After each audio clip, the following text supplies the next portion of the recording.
우리 가운데 나는 할 만큼 한다라고 생각하는 그런 사람들에게 주시는 말씀인 것 같습니다. 저에게도 하시는 말씀입니다. 무슨 얘기인가? 살펴봅시다. 오늘 본문을 이해하는 가장 중요한 키워드는 29절 말씀입니다. 29절 말씀.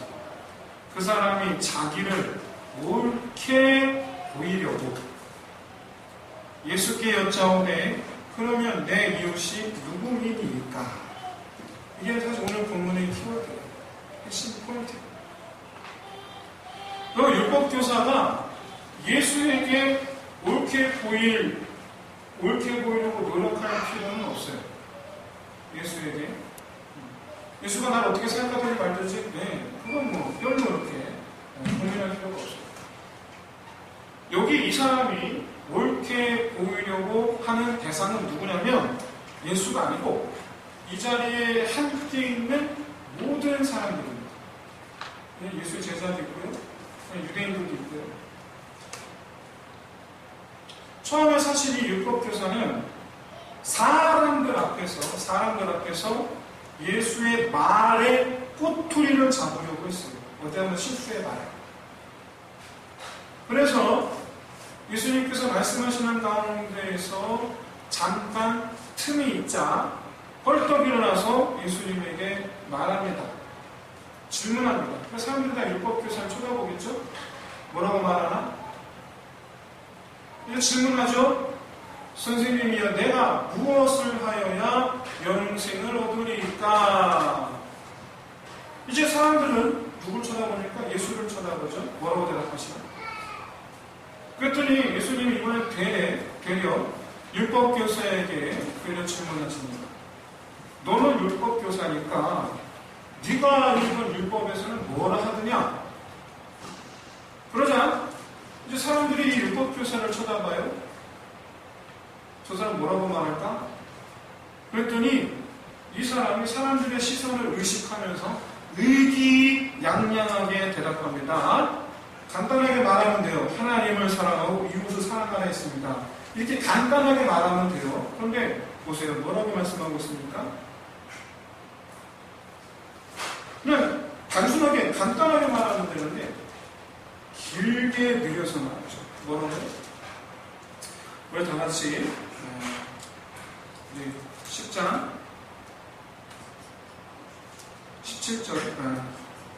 27절 말씀을 같이 읽겠습니다. 시작. 대답하여 이르되 내 마음을 다하며 목숨을 다하며 힘을 다하며 뜻을 다하여. 즉 강조하고 있는 거죠. 자기 잘난 척하고 있는 거예요. 지금 잘난 척하면서 얘기하고 있는 거예요.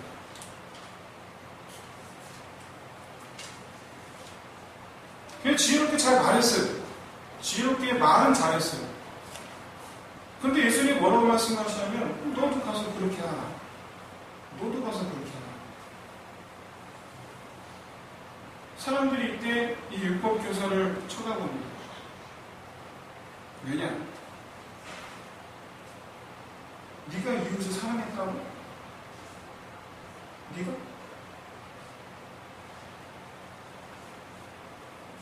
여기에 대해서 율법교사는 나는 할 만큼 한다고 사람들이 어필하기 위해서 다시 질문합니다. 그러면 내가 사랑할 이웃이 누구입니까? 내가 사랑할 이웃이 누구입니까? 여기서 율법교사가 지금 말하고 싶은 게 있어요. 지금 던지고 싶은 메시지가 있어요. 바로 뭐냐면 나는 이웃을 사랑했다라는 거예요. 나는 하나님을 사랑했고 나는 이웃을 사랑했다. 나는 율법을 잘 지켰다. 이 얘기가 지금 하고 싶은 거예요. 그래서 이 율법교사는 누가 내 이웃입니까? 라고 물었을 때 예수님이 대답하시기를 너처럼 율법을 지키는 사람이 이웃이다 라고 말해주길 바라는 거예요. 너처럼. 그리고 바리새인 이 율법교사는 실제로 예수가 그렇게 말할 줄 알았어요. 실제로 그렇게 예상을 했어요. 왜냐하면 모세 오경을 보면 이스라엘은 하나님을 믿지 않는 자들, 하나님의 말씀에 순종하지 않는 자들과 교류해서는 안 됩니다. 이방인들과 말도 섞지 않아요. 교류하면 안 돼요. 이스라엘이 생각하는 이웃의 범주는 하나님의 말씀을 잘 지키는 사람들이에요. 그게 이스라엘 사람들의 이웃의 범주예요. 그러니까 사마리아 사람들 유대인들이 안 친한 거예요. 그래서 안 친한 거예요. 정확한 율법에 충실한 사람. 그래서 하나님의 백성들 사이에서만이 이 교제가 허락되는 거죠. 이런 이 율법 교사의 이 가치관은 유대교에서는 여러분 당연한 거예요. 당연한 거예요. 지금까지 몇천 년 동안 그렇게 살았고. 그리고 율법 교사, 그렇기 때문에 율법 교사의 가장 친한 친구가 누굽니까? 가장 친한 친구는 바로 당시에 율법에 충실한 종교 지도자들이겠죠. 바리새인, 그렇죠? 바리새인, 서기관, 제사장, 이런 사람들이겠죠. 제일 친하겠죠. 이 사실에 대해서 사실 누가 증인입니까? 같이 있는 사람들이에요. 같이 있는 사람들이에요. 지금 율법교사 본인을 쳐다보고 있는 사람들. 그렇기 때문에 예수가 율법에 기록된 대로 율법을 지켜 행하는 자가 내 이웃이다 라고 말할 줄 알았고, 그렇게 말씀하시면 그는 당연하게 나는 지금 그렇게 하고 있습니다 라고 당당하게 말할 준비를 하고 지금 물어보는 거예요. 자기를 옳게 보이려고. 나는 그렇게 하고 있다. 그 말을 들으려고. 누가가 이런 이 율법교사의 속내를 드러내기 위해서 자기를 옳게 보이려고 하고 기록한 것인가? 나는 또 그렇지 않습니다. 더불어서 한 가지가 더 있어요. 바로 뭐냐면 거꾸로 율법교사가 스스로 옳다 여기는 그것이 얼마나 그릇된 것인가를 보여주기 위해서 의도적으로 누가복음 기자가 자기를 옳게 보이려고 라는 단어를 썼어요. 근데 마태복음에서는 같은 말씀인데 마태복음에서는 자기를 옳게 보이려고 라는 말이 없습니다. 마태복음은 없어요. 누가만이 그렇게 의도적으로 그렇게 기록한 거예요. 의도적으로.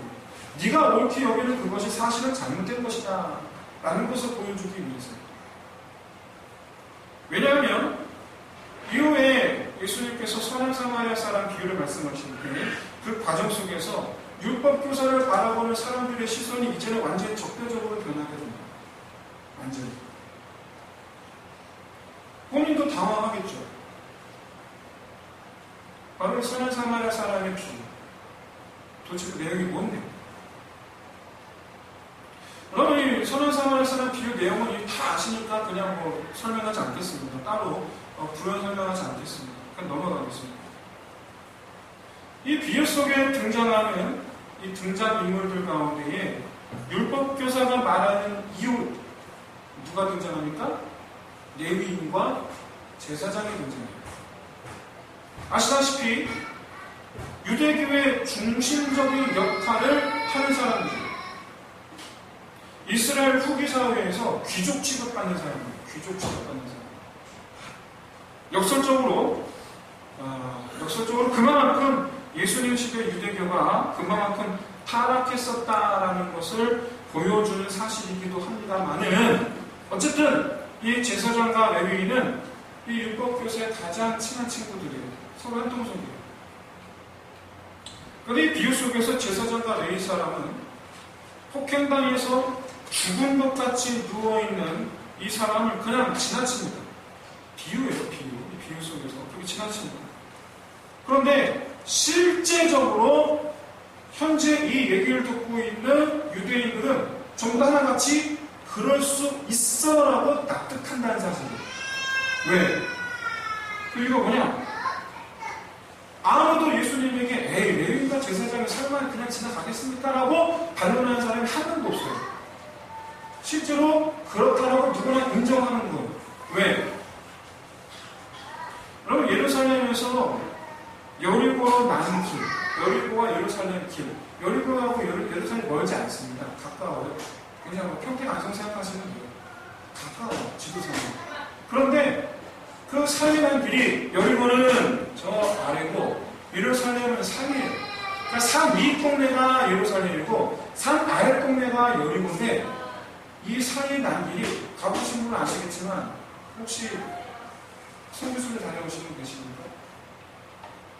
거기 온통 바위 투성이에요. 온통 바위. 자그만 바위 아니에요. 거기에 무덤을 만들 정도로 큰 바위들 투성이에요. 그러니까 강도들이 거기를 아지트 삼아했어요. 실제로 강도 사건이 많이 일어났어요. 지금이야 안 모르겠지만 실제로 강도들이 숨어있다가 지나간 사람이 있으면 가서 덮쳐서 때리고 그렇게 하는 실제로 있는 일들이에요. 얼마든지 있는 일들. 그래서 실제로 살인사건도 많이 일어났어요. 살인사건도. 그런데 제사장과 레위인은요, 징후상 시체를 만지면 안 됩니다. 만지면 안 돼요.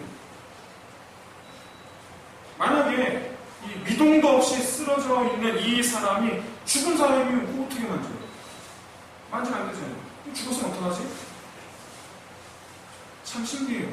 살았으면 어떡하지를 생각하지 않고 죽었으면 어떡하지를 생각해요. 참 희한하죠. 만약에 이 레위인과 제사장이 오늘 성전 봉사 당직이면 더더군다나 만지면 큰일 나요. 성전 못 들어가거든요.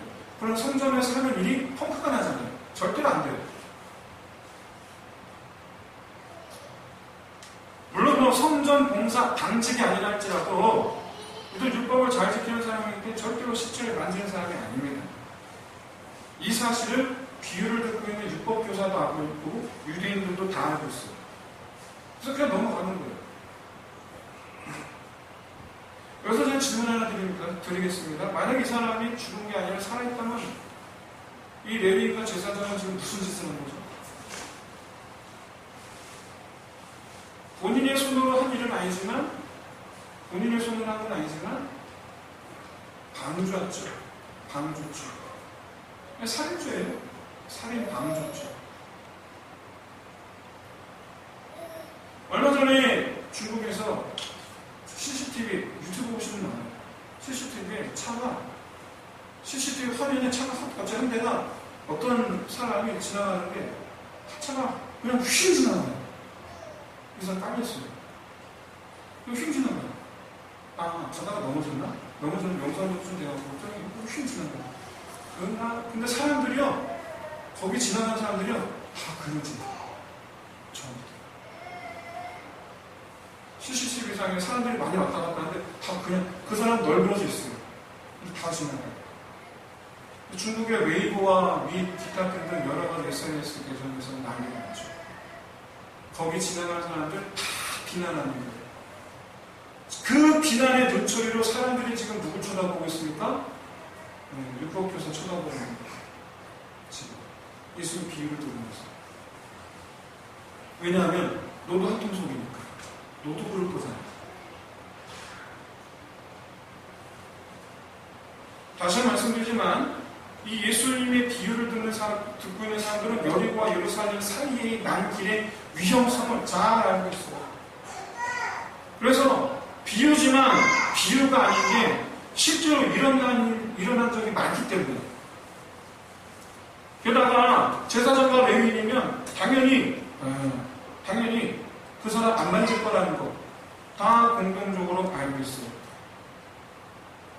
오늘 본문의 하이라이트는 바로 어디냐면 선한 사마리아의 비유를 들려주신 이후에 율법교사에게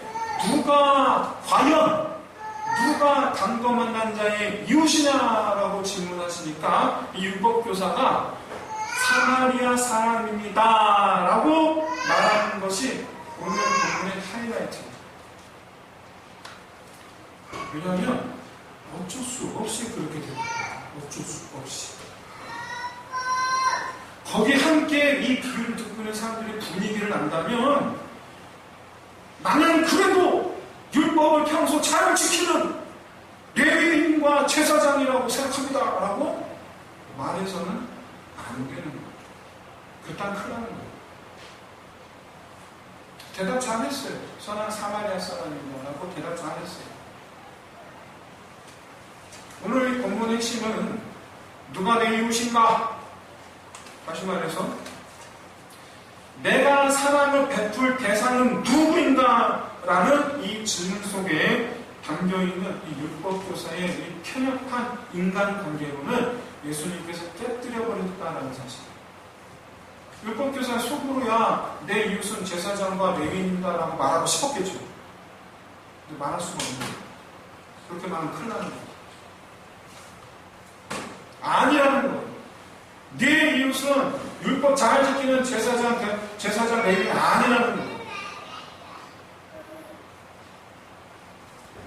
비유 속에 이 율법교사의 친구인 레위인과 제사장이 이웃을 사랑하라는 이 율법을 어길 것이 분명하다라는 것은 모두가 다 공감하고 있어요. 그러니 언제 네가 지켰냐라는 거예요. 네가 언제 지켰어요? 언제 지켰어? 이 사실을 율법교사 본인 스스로가 자기 입으로 인정하는 거잖아요. 자기 스스로 자기 입으로 내 이웃은 제사장과 레위인이 아닙니다. 사마리아 사람입니다. 즉 앞서 율법교사가 스스로 자랑스럽게 말한 영생 없는 길, 율법을 지키는 일에 대해서 율법교사와 그의 동료들은 하지 않고 있다라고 스스로 지금 자인하고 있는 거예요. 말은 잘해. 뭐라고 해요? 말은? 내 마음을 다하며 목숨을 다하며 힘을 다하며 뜻을 다해 하나님을 사랑하라. 이웃 사랑하셨나이다. 이 말은 무슨 얘기예요? 나는 그렇게 했다라는 얘기예요. 근데 알고 봤더니 사마리아 사람 비유를 두고 봤더니 자기가 그렇게 했어요? 안 했어요? 자기 그렇게 안 했어요. 그렇게 안 했어요. 하지도 않아놓고 말만 사용하면서. 사실 이 말은 이 율법교사 분명히 다른 사람에게 얘기했을 거예요. 마음을 다하여 뜻을 다하여 힘을 다하여 하나님을 사랑하고 이웃 사랑을 하지 않았느냐? 너는 왜 그렇게 하느냐? 이 역할이 율법교사, 바리새인, 서기관, 제사장들의 몫이. 근데 자기들은 안 해.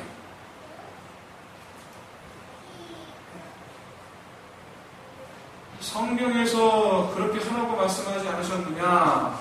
근데 너희는 왜 안 하느냐? 근데 우리가 그래요. 우리가 그래요. 참 안타까운 것은 목사님이 그러면 더 안타까운 거죠. 목사님이 그러면 더 안타까운 거죠. 설교 강단에서 맨날 막 그렇게 살아가라 말씀하면서 그렇죠? 안 하면 참 안타까운 거죠. 이 사실 알고 계십니까? 본인은 잘하는 줄 알아요. 본인들은 잘하는 줄 알아요. 제가 정말 안타까운 건 설교를 듣고 난 다음에 죽은 모습이에요. 설교를 듣고 난 다음에 오늘 목사님이 서로 사랑하는 당신을 이렇게 하네. 너 왜 그렇게 하니? 너는 왜 그렇게 하니? 자기는 네가 그렇게 안 하는 거 보니 나는 또 남편에게 말합니다.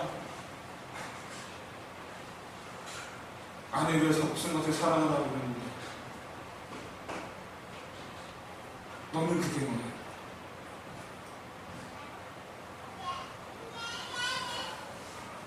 예수님은요, 이 율법교사의 말을 듣자마자 기다렸다는 듯이 곧바로 이렇게 말씀하시죠. 너도 이와 같이 하라. 여러분 2번 말씀하셨어요. 이 말. 2번 말씀하셨어요. 첫 번째, 영생 없는 길이 무엇입니까? 너는 뭐라 생각하느냐? 하나님 사랑을 이웃 사랑하랍니다. 그럼 가서 너 그렇게 해라.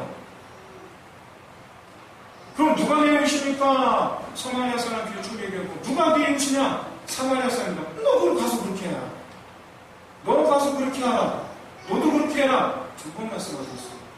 영생은 어떻게 합니까에 대해서도 또 가서 그렇게 해요. 누가 내 이웃이냐에 대해서도 또 가서 그렇게 해요. 두 번 말씀하고 있어요. 무슨 얘기입니까? 네가 그렇게 안 하는 거 난 다 안다.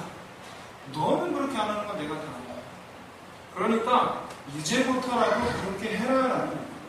이제부터라도. 네가 그동안 안 한 거 내가 생각 안 하겠다. 이제부터라도 해라.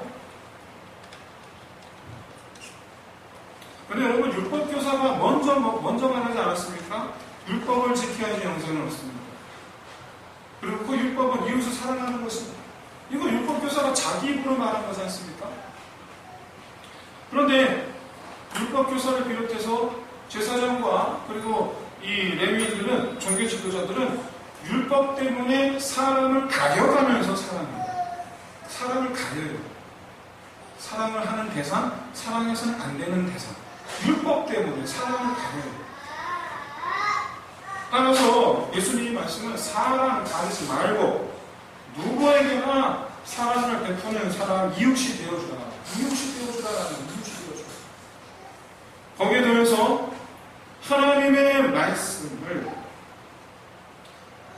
사랑을 베푸는 일을 하지 않는 핑계로 삼지 말라라는 율법 때문에 그 사람을 멀리하고 율법 때문에 그 사람을 미워해도 되는 그런 핑계를 삼지 말아요. 오늘 본문에서 율법교사를 비롯해서 예수님의 비유를 듣고 있는 이 사람들이 참된 이웃입니다라고 인정한 이 비유 속의 사마리아 사람을 보세요. 실제로 일어난 일이 아닙니다.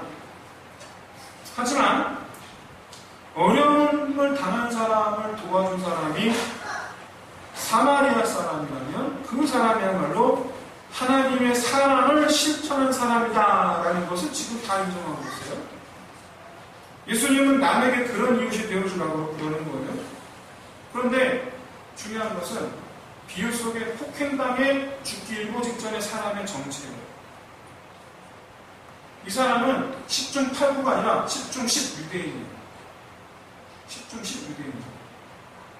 왜냐하면 사마리아 사람이 이 유대 지역인 예루살렘과 여리고의 사이길을 지나갈 일이 없어요. 유대인들도 사마리아 지역에 들어가지 않고 사마리아 사람들도 유대인 지역에 오지 않습니다. 없어요. 더더군다나 예수님보다 이전 역사인데 예수님께 공생의 사역을 하시던 AD 30년에 33년 요 이전 BC죠. BC 10여 년 전에 어떤 일이 있었냐면 사마리아 사람들이 예루살렘 성전에 들어와서 성전 안에서 시체를 뿌리는 일이 있어요. 역사는. 그 성전에서 예배 못 드리게. 많이가 많죠. 그래서 유대인들은 사마리아 사람들을 전부 다 잡아 죽여야 됐어요. 그러다 보니까 예루살렘 근처에 사마리아 사람 올 일이 없습니다. 절대로 올 일이 없습니다. 절대로. 따라서 이 비유만으로 볼 때 이 사마리아 사람은 어떤 사람을 살려준 거냐? 유대인을 살려준 거예요. 사마리아 유대인을 살려준 거예요. 그렇게밖에 이해가 되지 않아요. 그러므로 사람들은 즉시로 예수님의 의를 알아차려요. 쓰러진 사람이 유대인임이 분명함에도 불구하고 그가 누구인지를 따지지 않고 도와준 사람이 사마리아 사람. 이 사마리아 사람이야말로 이웃을 사랑하라는 하나님의 명령을 지킨 사람이 아니냐라는 이 사람이 원수입니다. 근데 유대인들이 자기들 말로 대답할 수밖에 없어요. 네, 맞습니다. 네, 맞습니다. 평소 원수처럼 지내는 사람. 하지만 그런 거 따지지 않고 사랑을 실천하는 사람. 그 사람이 영생에 들어갑니다. 그 사람이.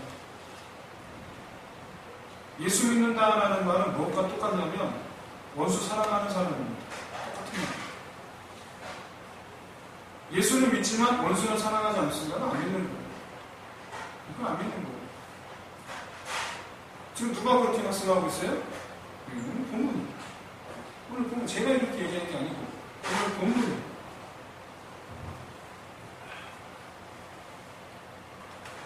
사랑하는 성도 여러분, 다른 사람 옆에 사람, 내 남편, 내 아내, 그 사람이 나한테 어떻게 했나 그거 생각하지 마시고 그럼 나 자신만 생각해보세요. 나 자신만. 나는 어떻게 했지? 나는 어떻게 했지? 그럼 그것만 생각해보세요. 그것만. 나는 사랑하라는 말씀을 온전히 행하고 있는가? 율법교사는요, 자기 마음에 맞는 사람을 사랑하는 것을 당연시 여겼어요. 남편이 나한테 잘해요. 남편한테 나도 잘해요. 그럼 누구나 할 수 있어요. 아내가 나한테 잘해요. 그럼 나도 아내한테 잘해요. 그럼 누구나 할 수 있어요. 누구나 할 수 있어요.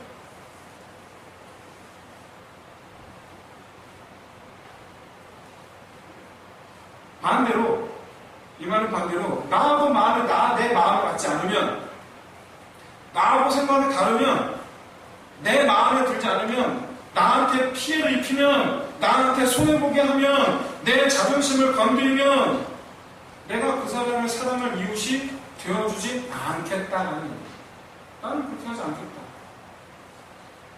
그러면 여러분, 영생에 못 들어갑니다. 못 들어갑니다. 이게 오늘 사마리아 사람 교회예요. 못 들어가요. 제사장하고 레위 율법 잘 지켰을 거예요. 그런데 그 사람들 영생에 못 들어가요.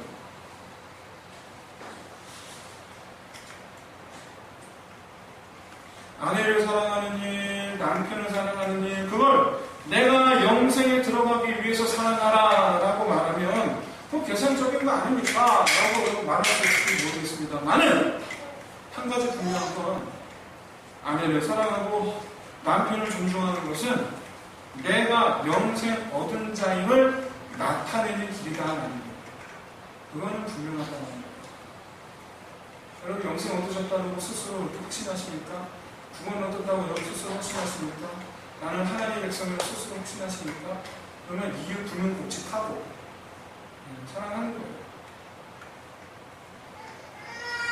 어떤 분은요, 자기가 영생에 들어가야 하는 건 생각 안 하고, 자기가 영생에 들어가야 하는 건 생각 안 하고, 상대방이 자기에게 잘못하는 것을 보면서 네가 그렇고도 그리스도인이냐라고 타박해요. 타박해요. 사랑하는 게 아니고 타박해요. 네가 그러고도 그리스도인이냐라고 타박하지 말고, 그래. 우리가 알아주는 게 내가 영생 들어가는 건데, 자기가 영생 들어가서 이건 전혀 생각 안 하고, 너는 왜 그 모양이냐. 그래. 이 태도가 누구의 태도입니까? 바로 레위인, 제사장, 율법교사들의 태도입니다. 율법을 잘 지켜야만이 내가 사랑할 만한 사람입니까? 하나님 말씀을 잘 해야만이 내가 사랑할 만한 사람입니까? 아니잖아요. 아니잖아요. 나의 사람은 그가 어떤 사람이냐가 아니에요. 사마리아 사람처럼 너도 그렇게 하라는 이 예수님의 말씀의 깊이를 깨닫는 저와 여러분 되시길 진심으로 소원합니다. 상대방이 지금까지 내게 어떻게 했는가를 따져놓지 말고 사랑하라는 거예요. 놓칠 때 나한테 그랬잖아. 이 아들은 따져놓지 말고 사랑하라는 거예요. 남편이 내게 어떻게 했는가 따져놓지 말고 사랑함으로 영생 얻은 자의 삶을 사시길 바랍니다. 아내가 내게 어떻게 했는가, 너 지금까지 나한테 어떻게 했느냐 따져놓지 말고 사랑함으로 영생 얻은 자의 삶을 사시길 바랍니다. 누가 됐든 하여간 그 사람이 지금까지 나한테 어떻게 했는가 여러분 따져놓지 말고 사랑함으로 영생함을 얻은 자의 삶을 사시기를 바랍니다. 여러분 그리스도입니다. 자존심 세우기 앞서서 내게 더 중요한 건 내 안에 자존심이 중요한 게 아니라 내게 더 중요한 건 내가 영생 얻은 자가 되는 거. 그게 더 중요해요. 내 자존심입니다. 그게 여러분 지혜로운 자예요. 자문의 지혜는 바로 여기 있어요. 율법교사는 자기가 말만 앞세우고 있다는 것이 밝히 드러나고 말했습니다. 근데 사실은 본인이 몰랐어요. 본인이 그런 사람이라는 거. 본인은 몰랐어요. 척척같이 자기는 말씀을 잘 지키는 사람인 줄 알았어요. 척척같이 알았어요. 본인은 잘하는 줄 알았어요. 이걸 제일 잘하는 사람, 나는 잘하고 있어 라고 생각하는 걸 제일 잘하는 사람이 어떤 사람인지 아십니까? 착한 사람, 열심히 사는 사람, 나름 가정을 위해 헌신한다고 생각하는 사람, 그 중에 가장 대표주자 목사입니다. 본인 몰라요. 깨닫지를 못해요. 그렇기 때문에 자기를 옳게 보이려고 자기 이웃이 누구냐라고 물은 거예요. 당연히 예수님 대답. 예산 범주안에 있을 것이 했지만 안타깝게도 예수님 대답은 율법 교사의 예산 범주를 훌쩍 넘어버렸어요. 그 안타까운 점은 딱히 반박할 수가 없다는 사실. 그는 인정했어요. 부끄러웠을지 수치스러웠을지 아니면 자기를 이렇게까지 몰아붙인 예수가 미웠을지 그 여부는 알 수 없지만 예수님은 인정한 율법 교사에게 너는 왜 그렇게 못했느냐라고 책망하지 아니하시고 너도 이와 같이 가서 해라 라고 말씀하세요. 책망 안 하세요. 이게 중요한 거예요. 이게 중요한 거예요. 책망을 안 하세요. 이 말씀의 뉘앙스는 가늠하다가 현장에서 붙잡힌 여인에게 가서 다시는 같은 죄를 범하지 말라라고 그냥 보내신 거하고 같은 뉘앙스예요. 같은 거예요. 예수님 가늠한 여자에게 네가 네 죄를 흘렸다. 따져먹지 않으세요. 단지 뭐라고 말씀하세요? 다시는 하지 마라. 다시는 하지 마라. 예수님은 진정으로 그 여인이 같은 죄를 범치 않기를 바라시는 거예요. 진정으로. 마찬가지로 율법 교사 역시 마찬가지로 진정으로 율법 행하는 자가 되기를 바라시는 거예요. 가서 해. 좀 해. 지금까지 못한 건 책망하는 게 아니고 사랑하는 남편 여러분, 아내들에게 너 왜 그리스도에서 그렇게 못해? 책망하지 마세요. 그래도 사랑하세요. 사랑하는 남편 여러분, 왜 사랑하는 아내 여러분, 남편들에게 당신은 왜 교회를 괜히 다녀? 왜 그래요? 책망하지 마세요. 그냥 사랑하세요. 사랑하라는 율법은요, 온전히 그건 네 몫이 아니고 내 몫입니다. 그럼 따라해보십시오. 사랑은 네 몫이 아니고 내 몫이다. 내 몫이에요. 내 몫이에요. 내가 할 일이에요. 이웃이 되라는 율법, 그건 내 몫이에요. 상대방이 그렇게 못한다고 해서 율법교사 마냥 율법으로 정죄하는 사람 되지 마시고 내가 사랑하는 사람 되시길 진심으로 소원합니다. 내가 사랑해야 되는 대상은 약한 자, 가난한 자, 병든 자, 시없는 자. 내가 사랑해야 될 대상들이에요. 그리고 내 아내, 내 남편, 내 아들, 딸, 내 부모님, 가족들이에요. 그리고 교회 성도들이에요. 마지막으로 원수들이에요. 원수를 사랑하는 것이 사랑하라는 율법의 정점이에요. 이 정점을 찍어야 돼요. 이 정점을 찍어야 돼요. 우리가 영생 얻은 자의 삶의 정점은 바로 율법의 정점은 바로 원수 사랑하는 거예요. 오늘 본문의 사랑의 삶을 그랬던 것처럼 반드시 이 율법의 정점을 찍을 수 있는 저 여러분 되시기를 진심으로 소원합니다. 무엇보다 예수님 마지막으로 하셔서 이와 같이 하라는 말씀 꼭 기억하셔서 내가 해야 되는구나, 내가 그렇게 해야 되는구나, 이 깨달음으로 사랑 안에 역사하시는 하나님의 은혜로 충만하시기를 주의 이름으로 축원드리겠습니다. 함께 이 시간 우리 찬양 드리면서 서로 축복합시다.